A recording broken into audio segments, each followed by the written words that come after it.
ମୁଁ ଏତେ ପାଠ ପଢ଼ି ସାରିଥିଲି ଯେ ଆଉ ବ୍ୟାଗରେ ରଖିବାକୁ ଜାଗା ନଥିଲା। ତେଣୁ ମୁଁ ଏବେ ମୋ ଗୁପ୍ତ ସନ୍ଧାନରେ ବାହାରିଗଲି।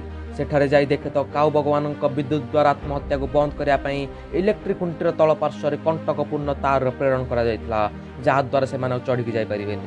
କଥାରେ ଅଛି, ଖଜୁରୀ ଗଛର କି ଗୁଣ ଗାଇବି ସେ ମୂଳରୁ ପାହାଚ ପାହାଚ। ସେଇ ପାହାଚ କାଳେ ସ୍ୱର୍ଗ ଯାଏ ଲମ୍ବିଥିବ, ଏଇ କଥା ଭାବି ମୁଁ ଚଢ଼ିବାକୁ ଚେଷ୍ଟା କଲି। କାଳେ ସତରେ ସ୍ୱର୍ଗରେ ପହଞ୍ଚିଯିବି, ସେଥିପାଇଁ ଓହ୍ଲାଇ ଆସିଲି। ମୁଁ ଯାଇ ଏକ ଚେୟାରରେ ବସି ଦେଖେ ତ ସେ ଚେୟାରଟି ବୁଲିବାକୁ ଲାଗିଲା। ମୁଁ କହିଲି, ଏ ଚେୟାରଟି ଭାଙ୍ଗି ଯାଇଛି, ଏହାକୁ ତୁରନ୍ତ ଏଠାରୁ ବାହାର କରାଯାଉ। ବିଦ୍ୟା ଅଟଇ ମହାଧନ, ପ୍ରଥମେ ଖାଇବାରେ ଦିଅ ମନ। ଏହି ଉକ୍ତିଟି ବାଗ୍ମୀ ହିମାଂଶୁ ଶତପଥୀଙ୍କର। ତେଣୁ ମୋ ଆଦେଶରେ ଆଜି ମୁଢ଼ି ମିକ୍ସଚର କାସର ଜମିଲା ଓ ମୋ ମଧ୍ୟରେ ଖୁସିର ଜୁଆର ଯେମିତି ବାଡ଼ ବନ୍ଧ ଭାଙ୍ଗି ପଳାଇ ଯାଉଥିଲା। ମୁଢ଼ିଟି ମିକ୍ସଚର ନାମକ ନିଶାଦ୍ରବ୍ୟରେ ଗୋଳି ଗୋଟାଏ ଯୁଗାନ୍ତକାରୀ ଇତିହାସ ରଚିବାରେ ମୁଁ ବାହାରିଗଲି। ତା ଉପରେ ସୋରିଷ ତେଲର ବର୍ଷା, ସତେ ଯେମିତିକି ଡାଲଚିନି। ଆରେ ଡାଲଚିନି, ଆଜି ମଧ୍ୟ ଡାଲଚିନିର ସନ୍ଧାନ ମିଳିପାରିଲା ନାହିଁ ଦର୍ଶକ ବନ୍ଧୁ। ଦୁଃଖଦ ଖବର।